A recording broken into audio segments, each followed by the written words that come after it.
The legacy of the residential schools exists mostly in archive pictures and old black and white films and, of course, in the memories of the children who survived them.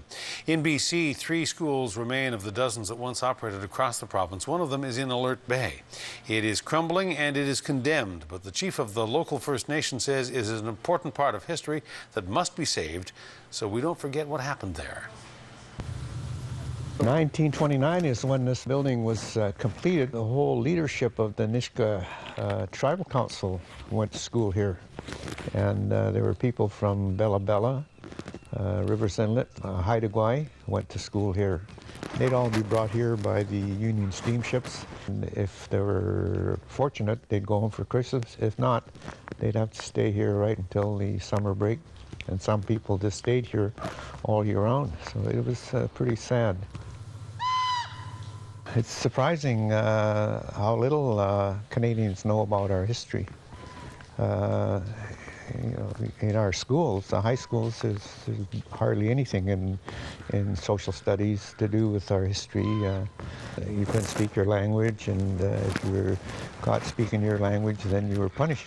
There's a lot of abuse, physical abuse, sexual abuse. Some people had very sad experiences here.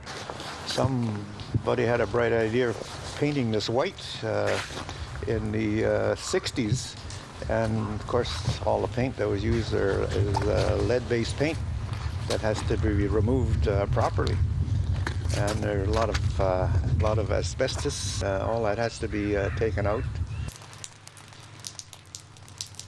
But now it's empty, and there are some people that want it torn down. Of course, my view is that we should leave it up as a reminder to everybody of what happened here. Well, you tear it down, out of sight, out of mind. Nobody will know. We have lots of people that come to visit this cultural center and say, oh, what's that big building? So a lot of people don't know about residential schools. I think by just leaving it up, putting a fence around it, leave it standing, fix the roof so it doesn't leak, and it'll be here for years. Just by tearing the building down, we say that those bad feelings aren't going to go away. You have to find a way to deal with that.